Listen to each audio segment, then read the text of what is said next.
I'm at EuroPCR with Dr. Danny Dvir. Rabin Medical Center, Israel, and Washington Hospital Center, DC, came together for a study on using TAVI to treat failure of surgically implanted prosthetic valves. Now, I talked to Dr. Cribier about an hour or two ago, so I wanted to just say this is one of my favorite topics today, obviously. You presented here the late-breaking results of a great clinical trial. Why were you studying it first off, TAVI in these patients with synthetic valves? Well, first of all, there is a significant amount of patients there is a big clinical need for that. Surgical bioprosthetic valves are being implanted more and more in the last decade, and these valves have limited durability. They are expected to fail after a decade, 2 decades the most. And these people are becoming old. They have a lot of comorbidities, and it will be a second operation if the valve fails. So high-risk population. Correct. So you're using TAVI to try and help these patients. TAVI in Europe, Tavr in the United States. How many patients were you looking at? Well, we have collected, it's a registry. It's a global, we call it the Global Valve-in-Valve Registry. It was initiated in December 2010, and since then we collected 420 cases around the world, mostly in Europe, but also in North America, in Canada, in Australia, New Zealand, and in the Middle East. And it's getting progress. And this group of patients, and they are very, very sick patients, most of them had no option.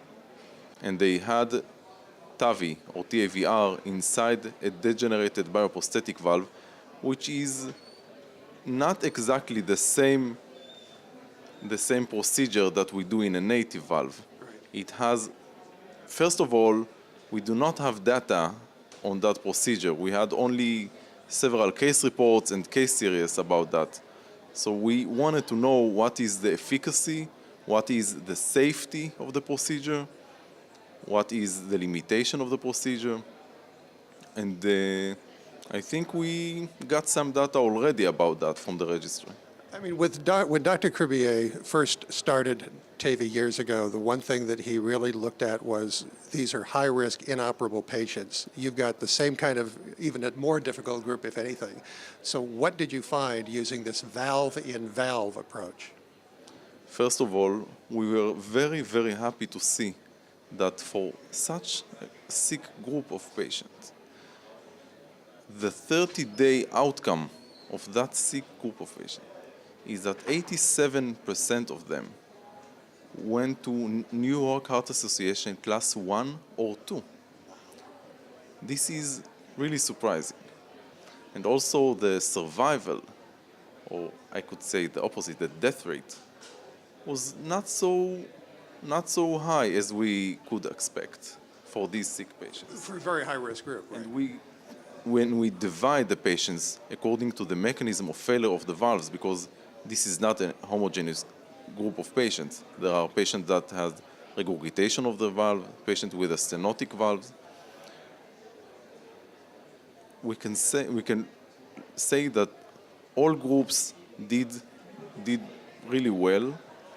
The regurgitation group, their mortality rate was only 4% in 30 days. Only 4%. This is one of the most amazing results for TAVR cohort that you could find. And also the 1-year survival rates and the clinical results are quite outstanding, I would say. So where do we go from here? Do we need more data, or are you ready to say, if you have a patient like this, let's try it if you're really good with Tavr? First, these are the good results. We have some limitations of the technique that we saw already. We have some safety signals that we saw. We had 8 cases of ostial left main obstruction after the procedure. This is much higher than in native TAVI procedures. We had many cases with malposition of the TAVR valve and a need for a second TAVR valve. So it will be the surgical valve, first TAVR valve, and the second TAVR valve. And we had another efficacy limitation of the technique, which is high residual gradient after the procedure. So especially in specific situations. So we are collecting the data and we learn from that. What are the situations that the technique is good at? What are the situations that maybe we should wait for another devices that probably will come in several years?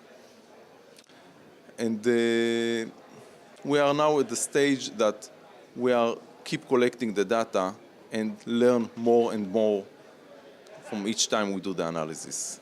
I think it's really a positive study overall, and I like the idea that we have a new option for a group of people who have been very, very sick.